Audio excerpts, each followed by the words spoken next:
Mesdames, Messieurs, bienvenue dans cette édition spéciale de l'Africa Newsroom, émission de débat et d'analyse qui a pour fil conducteur le One Forest Summit de Libreville, organisé du 1er au 2 mars 2023 par les autorités gabonaises en collaboration avec la France. Le débat du jour va s'articuler autour d'un thème central, le poids de l'Afrique dans le débat climatique mondial, un thème qui se structure sur 3 sous-thèmes à découvrir tout au long de cette émission. Et pour en parler, nous recevons sur ce plateau Georges Acquah, coordinateur du Forest Stewardship Council, organisation engagée pour la promotion de la gestion responsable des forêts mondiales. Monsieur, merci d'être sur ce plateau. Merci, madame. Bienvenue. Jean Bakouma est également sur ce plateau. Il est le directeur de conservation du bassin du Congo au WWF, le Fonds mondial de la nature, dédié à la protection de l'environnement et au développement durable. Soyez le bienvenu sur ce plateau, Monsieur Bakouma. Merci, madame. Le One Forest Summit de Libreville, quelle portée pour l'Afrique? C'est l'axe de discussion de cette première partie. Les défis et attentes de l'Afrique dans le débat climatique sont connus, comme nous pouvons le constater dans ce reportage que nous propose la rédaction.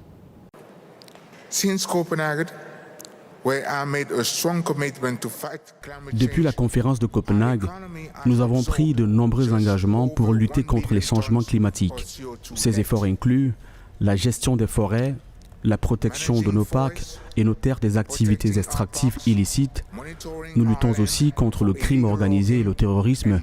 Ce combat pour la protection de nos ressources n'est pas facile.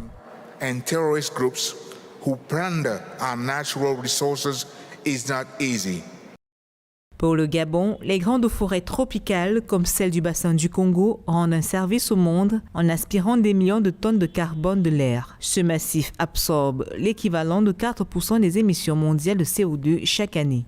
The Congo Basin is the heart and lungs of the African continent. Le bassin du Congo est le cœur et le poumon du continent africain. Nous ne pouvons pas gagner la bataille contre le changement climatique si nous ne gardons pas le bassin debout. Les forêts du bassin font tomber la pluie sur les hauts plateaux éthiopiens, la vallée du Nil, et font vivre l'agriculture en Égypte.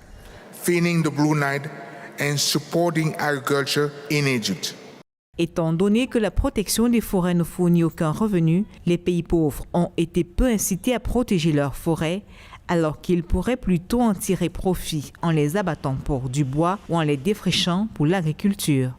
We plan to save the forest by exploiting it sustainably. Nous prévoyons de sauver nos forêts par une exploitation durable, en nous assurant qu'elles contribuent à l'économie du continent et à la création de milliers d'emplois pour les populations gabonaises. Si nous voulons protéger nos forêts, elles doivent être rentables pour nos pays. J'invite les leaders du monde à venir investir de façon responsable dans notre économie, à nous accompagner dans la protection et la compréhension de notre écosystème forestier. And understand our forest ecosystems. Selon le gouvernement gabonais, les forêts de ce pays, soit plus de 88% de la surface du territoire, absorbent un total de 140 millions de tonnes de CO2 chaque année, ce qui équivaut au retrait de 30 millions de voitures de la circulation dans le monde. Une performance qui a fait du Gabon le premier pays africain à être rétribué pour la protection des forêts. 17 millions de dollars versés par la Norvège pour les 3,4 millions de tonnes de CO2 supplémentaires séquestrées par les forêts gabonaises en 2016 et 2017. Alors, Monsieur Acquah, Glasgow, Paris, Montréal, aujourd'hui Libreville, la mobilisation sur les problématiques climatiques est certaine, elle est évidente, mais est-ce que ces sommets débouchent toujours sur des actions concrètes? Oui, pendant longtemps, on a cru qu'il y a beaucoup de sommets, on peut même dire toute une industrie mondiale de conférences, de débats, autour des problématiques essentielles ou bien existentielles auxquelles nous faisons face. Mais il se trouve que ces sommets sont le cadre dans lequel les dirigeants du monde entier, la société civile, viennent acter les débats. Parce que c'est l'aboutissement d'un cheminement où des acteurs dans chacun de leurs pays, dans chacun de leurs secteurs d'activité, testent des solutions, imaginent des solutions, des innovations, et il faut aller à un forum où toutes ces solutions sont confrontées et traduit en accords internationaux qui sont endossés par les États et pris comme des instruments de politique, des instruments juridiques, des traités qui ensuite vont être adoptés et mis en œuvre par les pays. Donc, les sommets sont importants. Bien entendu, il ne faut pas s'arrêter aux conférences, aux sommets. En recommandations. Il faut passer à l'action.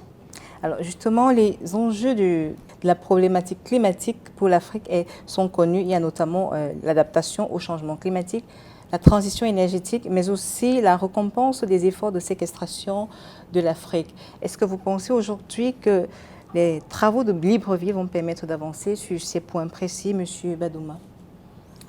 Alors, déjà, il faut situer les travaux de Libreville comme étant un positionnement ou un repositionnement stratégique de l'Afrique sur la scène climatique internationale.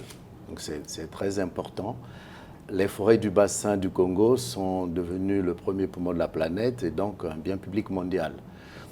Alors, si tel est le cas, ou puisque c'est le cas, le sommet de Libreville fixe donc un nouveau cadre d'orientation des efforts politiques, mais aussi des efforts de financement et de soutien de la communauté internationale aux forêts du bassin du Congo. Voilà, dans un premier temps, ce que l'on peut dire sur cette question. Cette approche participative, comment est-ce qu'elle est mise en œuvre au niveau du WWF? Alors, au niveau du WWF, nous utilisons une approche inclusive.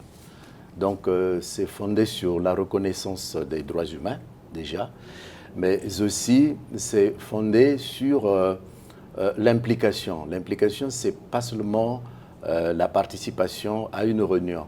C'est-à-dire qu'on crée des plateformes multi-acteurs de discussion dans lesquelles les communautés jouent un rôle et ont des responsabilités en matière de ce qu'il faut faire lorsqu'il s'agit, par exemple, de protéger un territoire ou un écosystème. Et ce n'est que de cette façon-là que les communautés se sentent valorisées et impliquées et peuvent être force de proposition. La déforestation, comme vient de le souligner mon collègue en face, est souvent due au fait que des activités extérieures vont venir sur le territoire des communautés pour des usages alternatifs des terres forestières sans qu'on leur demande leur avis. Or, il faut inverser. Il faut faire de la préservation ou même de la conservation des écosystèmes un acte économique en soi. C'est-à-dire qu'on ne peut pas réduire la pauvreté sans créer les richesses. Sans créer les richesses. C'est déjà ça. Donc, en quoi est-ce que la conservation peut créer de la richesse? C'est trouver ce moyen-là qui va faire que les communautés vont participer massivement et efficacement à la préservation des mêmes écosystèmes. Et pour ça, il n'y a qu'une approche inclusive qui peut le faire à l'aide des plateformes multi-acteurs de discussion qui sont elles-mêmes, en fait, des mécanismes alternatifs de gouvernance des écosystèmes. Car le problème qu'on a, c'est cette défaillance de gouvernance qui est souvent trop verticale entre le top niveau et les communautés locales. Les communautés. Est-ce que vous pensez donc qu'au sorti du World Forest Summit, nous avons avancé sur cette problématique, sur ces enjeux d'implication des populations à la base? Est-ce que la question a été abordée durant tous les travaux, les ateliers qui ont meublé le World Forest Summit? Les problématiques sont complexes, nombreuses. C'est très difficile au cours d'un sommet de 2 jours d'aller en profondeur de chacune. Même les conférences internationales climat qui durent près de 2 semaines n'arrivent pas à épuiser tous les sujets. Mais il se trouve que les sommets comme ceux-ci donnent l'occasion aux acteurs de réfléchir en profondeur et de venir faire les synthèses et de trouver une sorte de sauf-conduite, de terrain d'entente pour alimenter l'action. L'impact d'un sommet comme celui-ci, pour le bassin du Congo, pour le Gabon, c'est un peu un couronnement et une reconnaissance du fait que les forêts du bassin du Congo, les forêts du Gabon sont la solution. Le sommet a donné l'occasion, on a entendu différentes interventions qui rappellent à la communauté internationale le fait que le bassin du Congo ou bien l'Afrique ne contribue qu'à environ 1% des émissions et que nos forêts sont la solution. Il faut investir. Nous avons entendu lors du reportage le discours du président de la République du Gabon qui demandent des investissements verts. L'impact médiatique et l'impact au niveau des consciences, c'est que le discours de la durabilité est porté à un très haut niveau, mené par deux leaders de pointe. Le Gabon est un leader mondial aujourd'hui en matière environnementale, en matière de durabilité, au regard des politiques que le pays est en train de mettre en place. Le président Macron, dont la France prend en main la facilitation du partenariat pour les forêts du bassin du Congo. Cela marque à la fois une entrée dans cette dynamique qui dure déjà depuis près de deux décennies, mais aussi donne à toute l'Afrique et au bassin du Congo l'opportunité de voir le niveau d'importance que le leadership mondial et le leadership africain accordent à nos forêts. Maintenant, donc, il s'agira de bâtir sur les idées innovantes qui sont sorties. On était au Business Forum ce matin, on a vu un foisonnement d'approches, de méthodologies, de technologies qu'on peut mettre en place, mais il faut les concevoir dans des programmes d'action cohérents, holistiques, complémentaires, pour que cela devienne des solutions viables, économiquement viables et bénéfiques pour les populations locales, populations à la base. Et bénéfices pour les économies nationales. Alors, on parle de mobilisation mondiale avec notamment la forêt d'Asie du Sud-Est et celle d'Amérique latine. Mais est-ce qu'au niveau régional, en Afrique, vous avez l'impression qu'il y a un consensus autour de la question de la préservation des forêts, du débat climatique? Est-ce que ce consensus a déjà été trouvé au niveau continental? Je ne sais pas si je peux dire s'il y a un consensus, parce que le consensus suppose qu'on soit d'accord sur les approches, les enjeux géostratégiques, les enjeux économiques. Fait qu'il y a certainement des divergences, mais il y a une prise de conscience continentale sur la nécessité d'agir. Bon, il y aura certainement des échecs, il y aura des solutions tentées mais qui ne marchent pas. Mais ce qui est important, c'est qu'il y a une marche en avant. Les gens essayent des solutions. Les organisations internationales travaillent avec les États. Nous voyons de plus en plus des États prendre en main, prendre des solutions, par exemple le Gabon, qui décide d'aller vers la certification généralisée des forêts du pays. C'est une démarche politique. Beaucoup de pays comme la République du Congo emboîtent le pas. À travers le continent, il y a beaucoup davantage de politiques de durabilité qui sont en train d'être mises en place. Les économies tiennent compte de la notion de durabilité qui devient transversale. Ça se traduit même dans des programmes d'éducation. Les observatoires climatiques montrent qu'il y a une prise de conscience du phénomène. Est-ce que ces solutions sont à la mesure de ce à quoi on s'attend? Parfois, on va par tâtonnement, on verra d'ici, mais on voit aussi que la problématique du changement climatique s'accélère. Il faut qu'on fasse davantage des efforts pour arrêter la chose. Le seul résultat qui va démontrer que les efforts sont suffisants, qu'il y a une solution viable, c'est si on renverse la tendance de perte de biodiversité et de changement climatique. Alors, on voit beaucoup le leadership du Gabon, mais il y a aussi le Congo dont les initiatives depuis 2018 avec la découverte des tourbières commencent à prendre de l'ampleur. Alors, quelle est la vision au niveau du Congo en matière de préservation des forêts, de la biodiversité? Alors, en République du Congo, la politique forestière est celle de la durabilité et de la prise en compte de la multifonctionnalité des forêts. Ça, c'est évident. Nous avons, en République du Congo, le premier massif forestier d'Afrique centrale certifié FSC en termes de surface, c'est-à-dire la plus grande surface certifiée FSC dans le bassin du Congo, c'est en République du Congo. Donc, rien que ça suffit à montrer l'ambition du pays et la mobilisation au niveau politique. Et il se trouve que le pays a signé aussi récemment un accord avec CAFI, qui est l'initiative sur les forêts d'Afrique centrale, pour un projet d'utilisation durable des terres. Donc, on voit déjà que le pays n'est pas en marge du débat climatique. Au contraire, il s'investit comme tous les autres pays de la sous-région. Et c'est, je pense qu'au niveau sous-régional, que la solution viendrait de telle sorte que chaque pays ne puisse pas faire cavalier seul, mais qu'en s'unissant, en unissant les efforts et qu'en ayant un partenaire comme la France, qu'on pourrait faire bouger les choses. Mesdames, Messieurs, nous prenons une courte pause. On se retrouve juste après.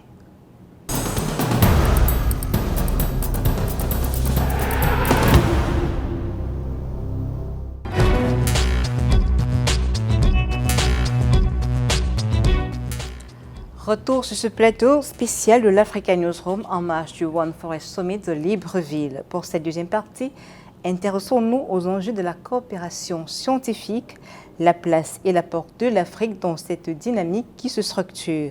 Rappelons que nous sommes toujours en compagnie de nos deux invités, M. Georges Akwa, responsable du Forest Stewardship Council, et M. Jean Bakouma du WWF. Avant de poursuivre les débats, écoutons ce reportage que nous propose Séverin Douke. L'un des défis majeurs à la préservation de la biodiversité et particulièrement des forêts africaines, c'est celui de la maîtrise technique. La coopération scientifique s'impose aux politiques du continent dans le développement des stratégies à même d'assurer à long terme la préservation des forêts, mais aussi des écosystèmes marins dont dépend la sécurité de la planète du point de vue des changements climatiques. La destruction des forêts du bassin du Congo ne permettrait pas d'atteindre les objectifs de l'accord de Paris. Si nous touchons les tourbières du bassin du Congo, qui à elles seules, je le rappelle, stockent pas moins de 31 milliards de gigatonnes aujourd'hui de CO2, nous les exploitons de façon non durable, eh ben, nous ne pourrons pas maintenir les objectifs de l'accord de Paris, à savoir 1,5 à 2 points la température de la planète. Et nous allons basculer dans l'horreur entre 3 à 4 degrés Celsius. Le bassin du Congo, par exemple, est l'un des grands poumons de la planète, avec son couvert forestier qui absorbe chaque année l'équivalent de 3 à 4 années d'émissions de CO2 de la planète ou encore 15 à 20 années d'émissions des États-Unis. Mais le massif forestier est menacé, confronté à l'urbanisation grandissante et aux autres besoins de développement. La coopération scientifique est une aubaine à la mise en place d'une véritable gestion durable des forêts. On est dans une optique partagée. Ce que nous on a fait, nos connaissances, apprendre des scientifiques ailleurs dans le monde, statuer sur ce qu'on sait, mais aussi ce qu'on ne sait pas. Ils vont pouvoir expliquer quelles sont vraiment les menaces, quelles sont les priorités sur le financement de la science, mais également sur la prise en compte de toutes ces données scientifiques. La préservation des forêts africaines est un enjeu crucial pour la planète avec le recul de la densité de la forêt amazonienne exposée à une déforestation abusive. Les travaux du One Forest Summit examinent entre autres défis la promotion de la coopération scientifique comme facteur d'un avenir serein pour les forêts africaines et celles du monde. Monsieur Bakouma, nous sortons tout juste des travaux du One Forest Summit et la coopération scientifique était justement l'un des chantiers, l'un des thèmes pour les travaux. Au sorti de là, est-ce qu'on peut dire qu'on a avancé sur cette question? Est-ce qu'il y a eu des recommandations précises, des plateformes qui se sont structurées? Alors déjà, ce qu'on a exposé ce matin était très intéressant. J'ai assisté à 2 ateliers. Il y a un qui était dédié à l'observation, l'Agence gabonaise d'observation satellitaire, qui collecte des données dans le but de détecter où se trouve la déforestation. Mais c'est un travail qui se fait aussi en partenariat avec beaucoup d'autres organismes de recherche, y compris des ONG tels que le WWF, qui contribue dans ce programme avec un projet qu'on appelle Forest Foresight, c'est-à-dire un projet qui prédit les endroits où la déforestation aura lieu dans les 6 prochains mois. Donc, c'est un travail très intéressant, mais qui demande des algorithmes, des probabilités combinées aux statistiques, c'est de la science pure et dure. Et donc, c'est un travail qu'on ne peut pas faire tout seul. Il faut de la coopération scientifique, c'est-à-dire un transfert de connaissances, mais aussi transfert de technologie, et donc des financements qu'il faut mobiliser.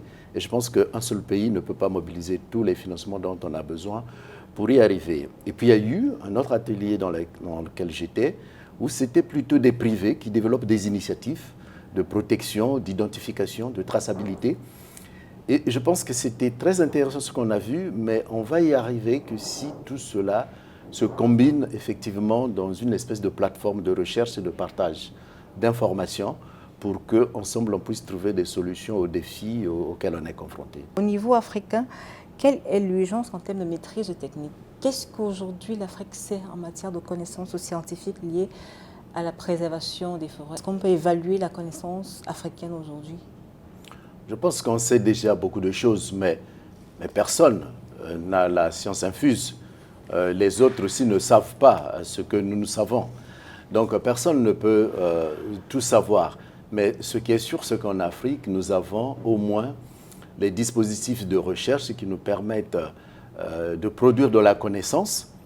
Mais je pense que ce que l'on ne sait pas trop, ce sont les connaissances traditionnelles qu'on n'arrive pas à aller chercher et à les formaliser. Je pense que s'il y a un gap, c'est plutôt à ce niveau-là qui se situe, et c'est ce que disait mon collègue. Si on veut que la science en Afrique puisse devenir robuste, la collaboration ne doit pas s'arrêter entre les grands scientifiques, mais elle doit descendre jusqu'au niveau des communautés et utiliser les savoirs des paysans et des autochtones pour pouvoir bâtir des connaissances finalement un peu plus générales et un peu plus adaptées. Justement, Parfois, je veux rester dans votre perspective pour parler de ce lien qu'on va créer entre biodiversité et santé. Parlons justement de... On verra qu'en Afrique, nous sommes bien avancés avec notamment le recours aux plantes médicinales qui se fait par toutes les communautés.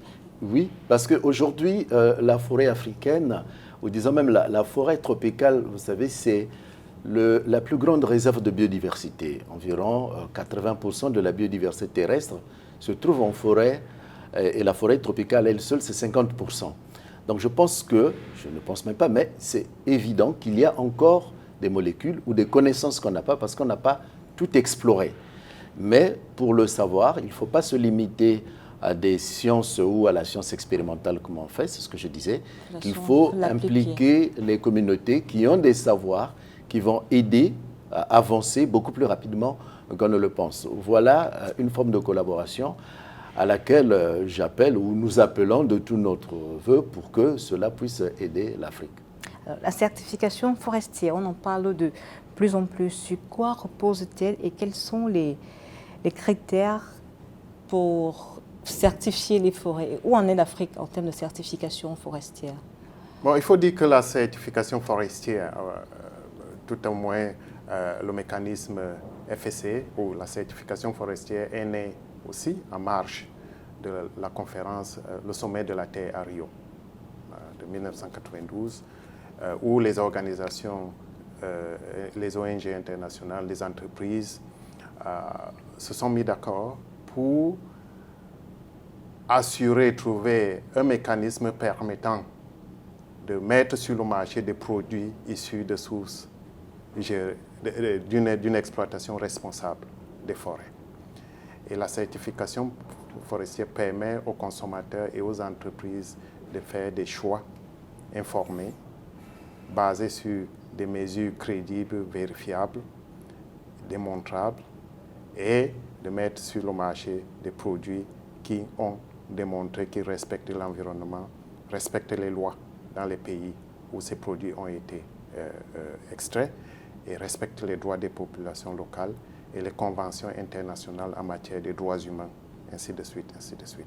Donc c'est une combinaison de choses, ainsi de suite.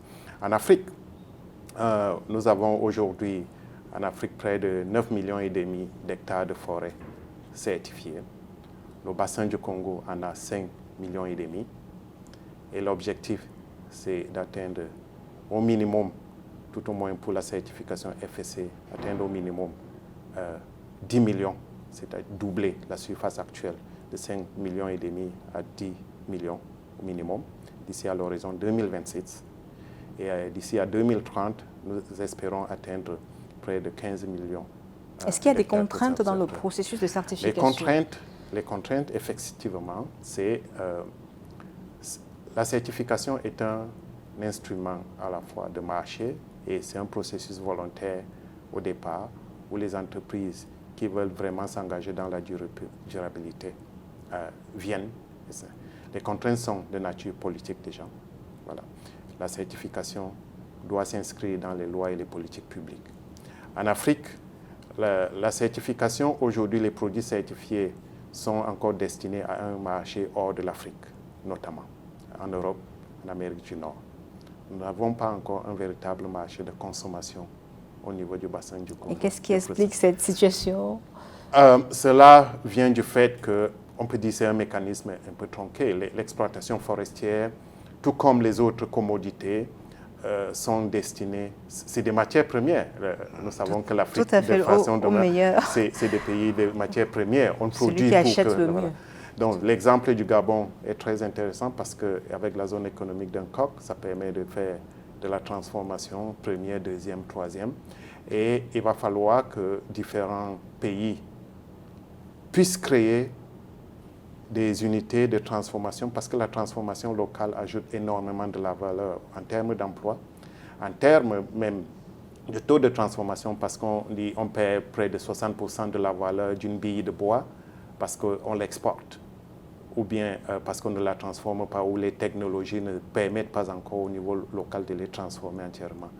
Si on va jusqu'à la troisième transformation, on peut atteindre les 90%. Vous avez entendu un peu le discours du ministre ce matin. Donc, il faut investir dans cela. Et en plus, il faut créer un marché de consommation locale pour des produits tout au moins légaux, parce qu'un produit légal n'est pas forcément durable. La certification certifie la durabilité. Les produits durables, il faut créer des conditions pour que les gens aient accès de façon abordable au bois, de sources légales, de sources durables. Il faut que les politiques publiques intègrent la consommation des produits forestiers dans les mécanismes de passation de marché, l'obligation, ainsi de suite. Donc, s'il y a toutes ces mesures qu'on peut mettre en place pour que le marché de consommation de produits certifiés puisse avoir lieu dans nos pays et que ce ne soit pas toujours une économie extravertie. Est-ce que le WWF participe à ce processus? Quelles sont vos actions dans ce sens? Le WWF, depuis le début, a participé à la création du système de certification FSC parce que à la sortie du sommet de Rio, la question qui se posait, c'est que les ONG, à l'époque, ils avaient demandé un boycott des bois tropicaux sur les marchés européens. Mais le boycott a été vite jugé comme étant inefficace parce que ce n'est pas parce que les marchés européens n'allaient pas acheter des bois tropicaux que ces bois n'allaient pas partir sur d'autres marchés. Et donc, il fallait utiliser un mécanisme d'incitation pour changer les pratiques en amont de la filière. Donc, on a pris le marché. Le marché est une institution en soi. Donc, comment utiliser la force du marché à bon escient pour changer les pratiques en amont? C'est ce principe qu'on a utilisé de la certification, de telle sorte que c'est maintenant le marché qui va valider la demande d'un produit qui ne serait qu'issu d'une forêt gérée durablement. Et il fallait donc mettre en place un standard de certification avec des principes qui sont internationaux, mais des critères qui sont définis au niveau local. C'est le système de certification FSC dans lequel nous avons participé et sur lequel nous continuons de travailler et que nous soutenons encore dans le bassin du Congo parce que ce qui se passe aujourd'hui, c'est que le système de certification FSC garantit ou démontre que le titulaire d'un certificat FSC travaille pas seulement pour mettre le bois sur le marché, mais pour préserver aussi les services écosystémiques. Parce qu'il protège la forêt.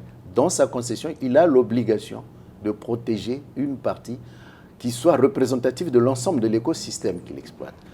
Donc, en ce sens, l'exploitation forestière durable est un moyen aussi de préservation de la forêt, comme le serait ou comparablement aux aires protégées. Donc, c'est un mécanisme, c'est un système que nous soutenons parce que ça permet de ne pas mettre toute la forêt sous cloche. Ce n'est même pas possible, car la meilleure façon de faire détruire une forêt, c'est de la mettre totalement sous cloche. Et la certification donne cette flexibilité d'exploiter la forêt pour pouvoir garantir sa préservation.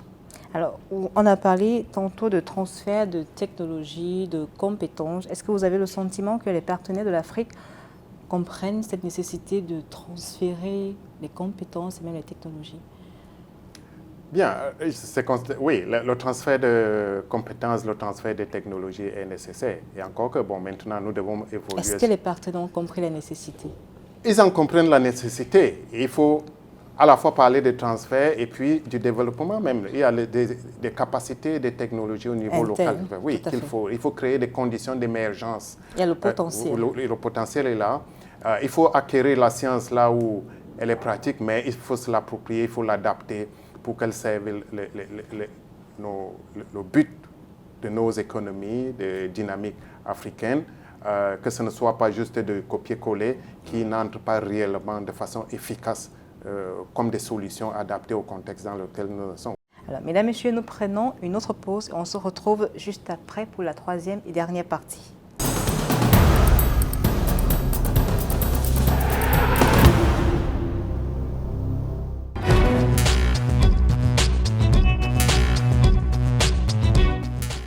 Retour sur ce plateau spécial de l'Africa Newsroom tourné depuis Libreville dans le sillage du One Forest Summit. Nous sommes toujours en compagnie de nos experts. La rémunération de l'Afrique pour ses efforts de décarbonisation de l'air reste l'un des enjeux au cœur du débat climatique. Le marché du carbone pourrait rapporter au moins 80 milliards de dollars par an au continent selon la Commission des Nations Unies pour l'Afrique. Suivons plus de détails à ce propos dans ce reportage que nous propose Séverin Douque.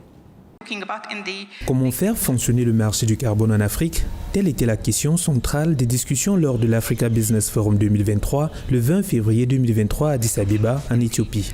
La capacité du continent à décarboniser l'atmosphère devrait stimuler le développement économique de l'Afrique en rapportant des revenus estimés à environ 82 milliards de dollars annuellement, selon la Commission économique des Nations Unies pour l'Afrique. Si nous vendons notre carbone 80 $ la tonne de carbone retenue, cela générera environ 80 milliards de dollars par an. C'est beaucoup plus que ce que nous gagnons avec l'aide publique au développement. Malgré ses 4% d'émissions mondiales de gaz à effet de serre, l'Afrique est la partie du monde qui souffre le plus des conséquences des changements climatiques. Le continent jouit pourtant d'un énorme potentiel en termes de crédit carbone grâce à sa capacité à séquestrer le carbone avec ses massifs forestiers. La forêt du bassin du Congo, par exemple, absorbe environ 140 gigatonnes de CO2 par an, soit environ 3 à 5 années de pollution mondiale. Nous stockons, au-delà des forêts que vous connaissez, qui stockent pas moins de 1,5 milliard de gigatonnes de CO2, les tourbières des bassins du Congo, qui ont été récemment découvertes en 2018, stockent à elles seules pas moins de 31 milliards de gigatonnes de CO2.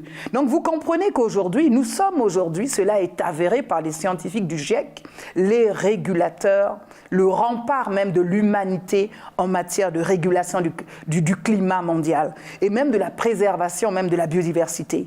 Les politiques africaines plaident pour une augmentation et une uniformisation du prix de la tonne de crédit carbone qui oscille actuellement entre 50 et 100 $ la tonne en guise de compensation pour leurs efforts envers la préservation du climat. Un marché du carbone qui rapporterait plus que l'aide publique au développement, il y a de quoi motiver les politiques, M. Badouma? Oui, on peut faire confiance au marché du carbone quand on voit ce que ça peut rapporter, mais les marchés sont aussi porteurs de risques.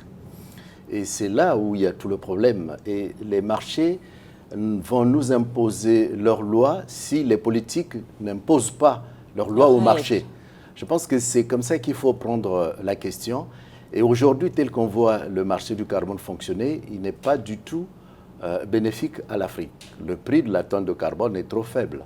Il oscille entre 50 et 100 $. Voilà, c'est pour ça que les États réclament plutôt d'avoir le marché souverain entre États. Mais si on va sur le marché du carbone, le marché volontaire, pour le moment, le compte n'y est pas parce qu'il manque toujours des mécanismes de vérification où il manque une standardisation claire, acceptable et validée par tout le monde, malgré qu'il existe encore des initiatives que l'on peut considérer comme, disons, acceptables. Donc c'est là le sujet. Les marchés sont porteurs de risques et je comprends que les États africains réclament plutôt le marché souverain. Alors, comment structurer donc ce marché souverain pour que tout cela profite à l'Afrique? Les retombées sont quand même énormes. Bon, je ne suis pas un spécialiste des mécanismes de marché, mais ce que je voudrais dire ici, c'est que, revenant à la question centrale de comment est-ce que, si les marchés sont porteurs pour l'Afrique, il y a effectivement un problème. Le marché de carbone est celui qui est le plus développé, ça porte des risques, mais il y a d'autres mécanismes, il y a d'autres services. Nous parlons de services écosystémiques. Le carbone n'est qu'un aspect. La commodification des services écosystémiques pour répondre aux exigences du marché. Parfois, ces marchés qui influencent les politiques publiques ou bien supplantent les politiques publiques ne sont pas toujours équitables. Ce qu'on paye à l'Afrique n'est pas à la hauteur de la contribution de l'Afrique comme solution.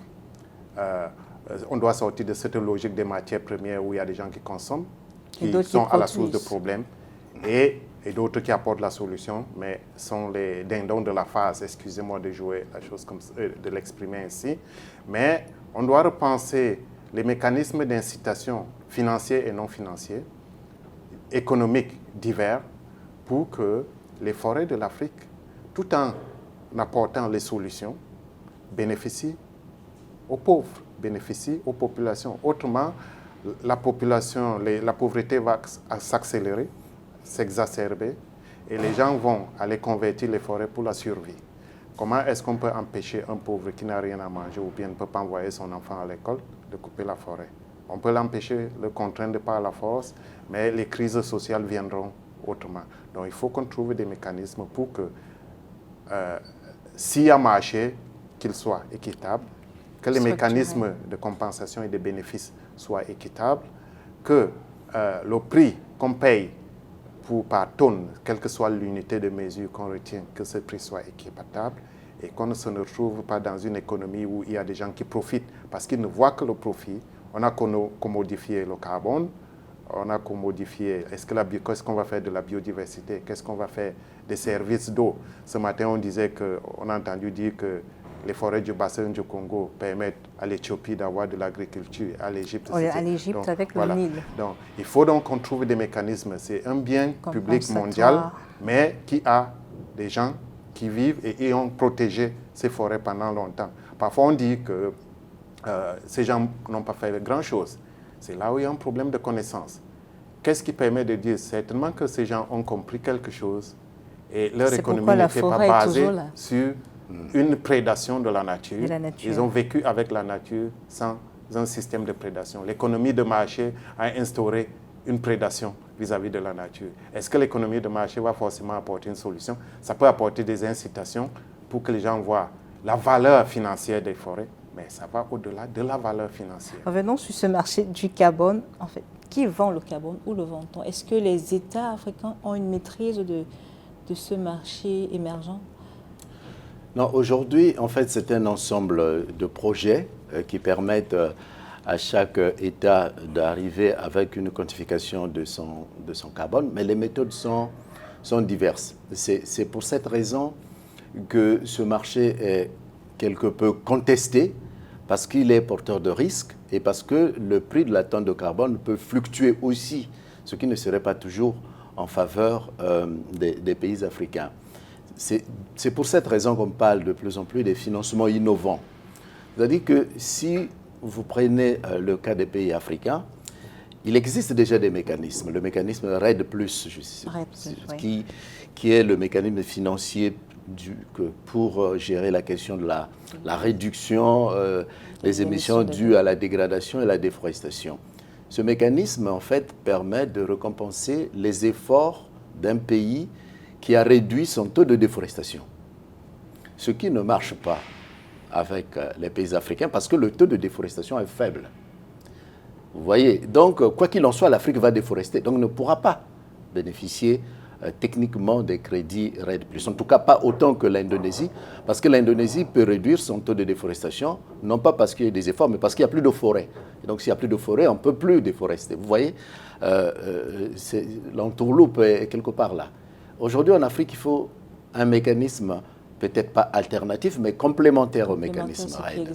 C'est ce que le WWF et ses partenaires poussent, un mécanisme qu'on appelle HFLD, qui est un sigle anglais, High Forest Low Deforestation, c'est-à-dire un mécanisme qui va récompenser des pays à fort couvert forestier, mais avec un taux de déforestation faible.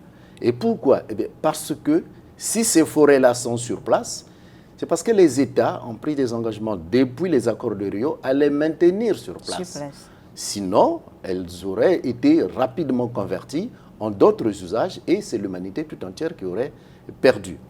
Donc c'est dans cette voie que le WWF et ses partenaires poussent la communauté internationale et la communauté des bailleurs pour arriver à mettre sur pied un mécanisme de financement qui va sortir complètement du marché actuel, mais qui va reconnaître que derrière les forêts, il y a des efforts, il y a des investissements et il y a des coûts que les États ont encourus pendant des années.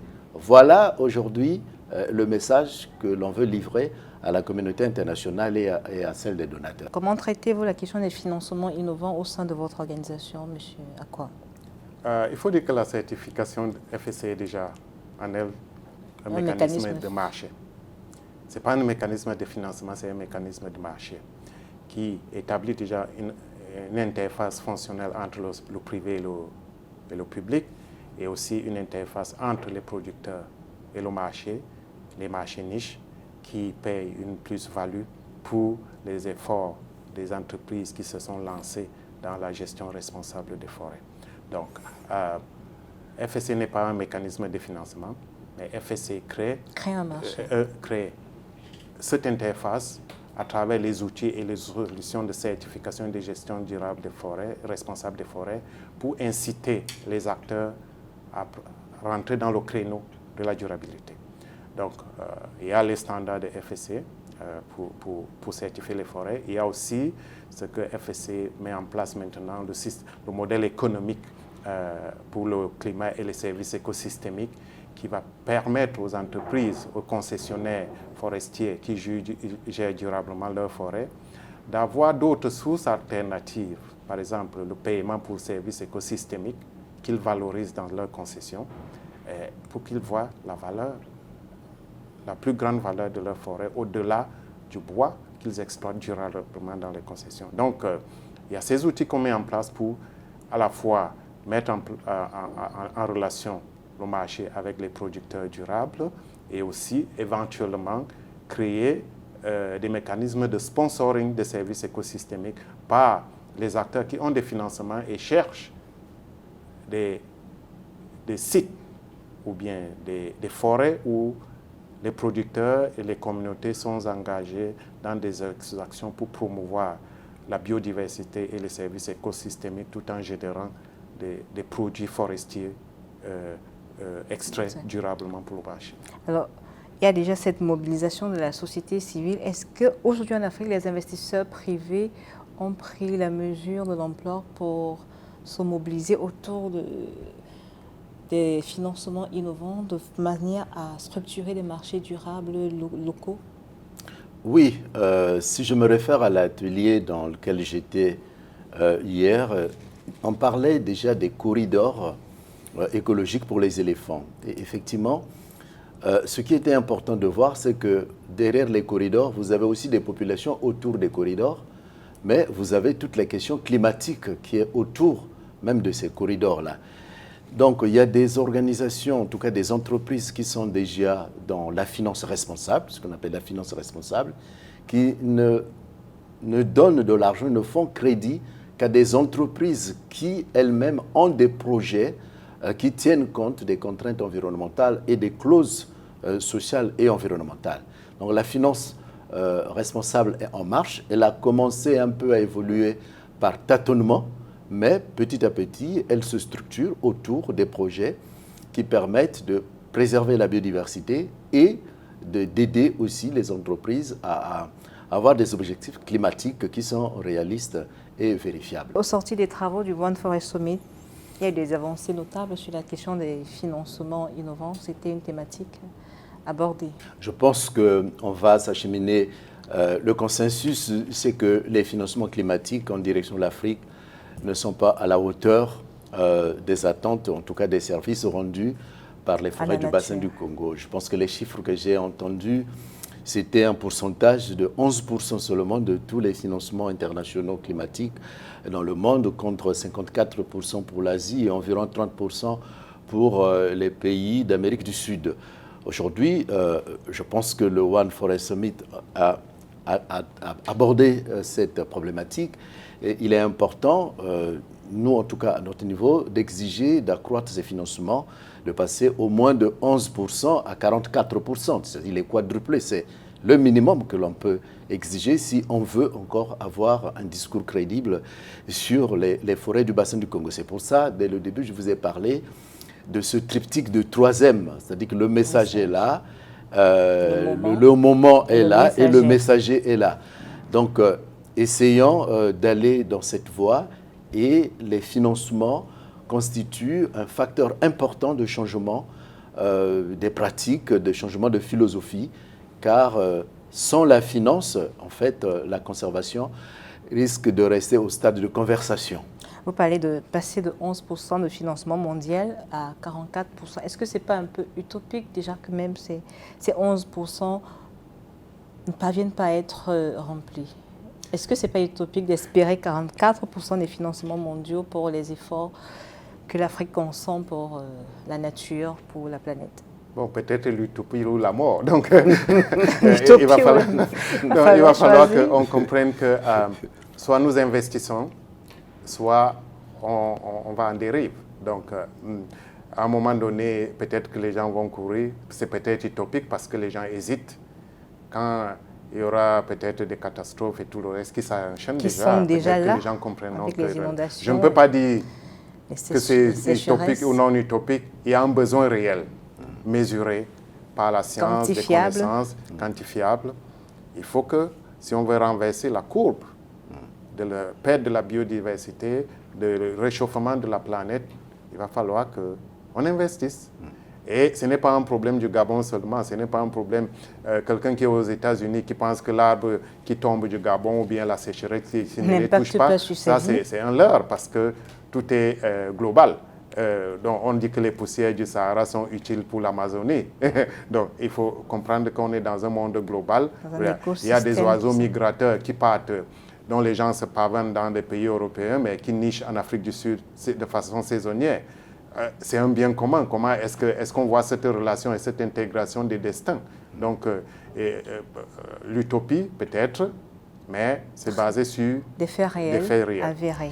Alors, Monsieur Jean Bakouma, nous rappelons, vous êtes directeur de conservation du bassin du Congo au WWF. Merci d'avoir répondu à notre invitation. Je vous remercie. Georges Akwa, coordinateur du FSC, le Forest Stewardship Council. Merci également pour votre participation à cette émission.